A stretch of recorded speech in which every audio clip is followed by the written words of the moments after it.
Karibu kwenye meza ya Vic Dimples, endelea kusubscribe ili kupokea taarifa pindi tunavyozi upload. Taarifa za huzuni ambazo zinatufikia sasa hivi ni kwamba watu 9 kutokea familia moja kwenye kaunti ya Siaya wameweza kuaga dunia baada ya kuteketea kwenye moto ambao uliteketeza nyumba yao.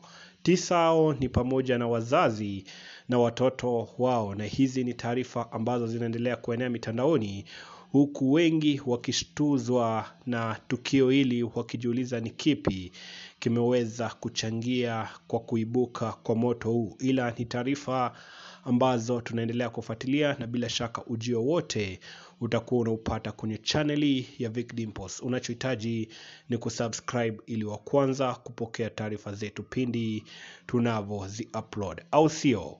Peace, tupatane tena.